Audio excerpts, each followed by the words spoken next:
We begin tonight with news making headlines in our state capital after months of hinting at Democratic Katie Porter has made it official. She's running for governor of California. 17's Capitol correspondent Aton Wallace shares her message and reports why all eyes are now on former Vice President Kamala Harris. Yeah, Katie Porter hopes you, the voters, send her here to the state capitol as California's next chief executive. But there's a lingering question hanging over the entire 2026 gubernatorial race. Will Kamala Harris run? What California needs now is a little bit of hope and a whole lot of grit. Fresh blood and new ideas, and leaders with the backbone to fight for what's right. That's why I'm running for governor. With that, Democratic former Orange County Congressmember Katie Porter says she's all in the 2026 race for California governor to replace Gavin Newsom when he's termed out. Californians hear a lot of excuses from elected officials.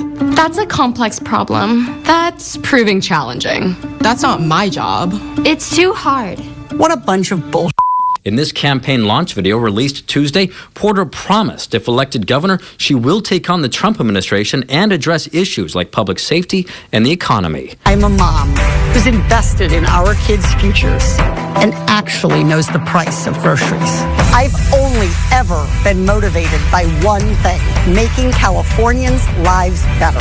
And I'll go toe-to-toe with anyone who tries to hurt Californians. But Porter, who most recently went toe-to-toe and lost to Adam Schiff and Steve Garvey in the 2024 U.S. Senate primary, will now have to go toe-to-toe with a number of major gubernatorial candidates. They include former Los Angeles Mayor Antonio Villaraigosa, Lieutenant Governor Eleni Kounalakis, California Superintendent Tony Thurmond, former State Senate Leader Tony Atkins, and former State Controller Betty Yee. Riverside County Sheriff Republican Chad Bianco also announced his candidacy last month.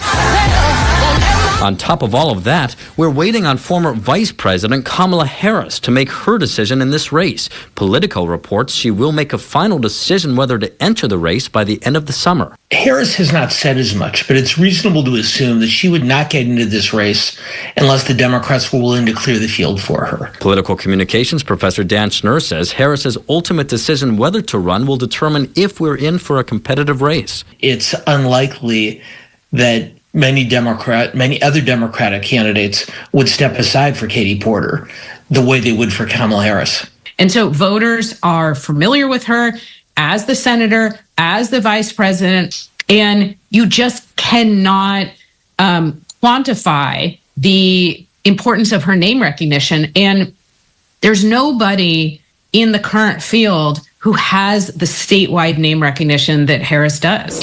And we've heard reaction from a few gubernatorial candidates on Porter's candidacy. Former Los Angeles Mayor Antonio Villaraigosa welcomed her into the race, but Riverside County Sheriff Republican Chad Bianco said this, quote, "We cannot expect the same people who created this mess to get us out of it. Californians deserve so much better." At the state capitol, Aton Wallace, 17 News.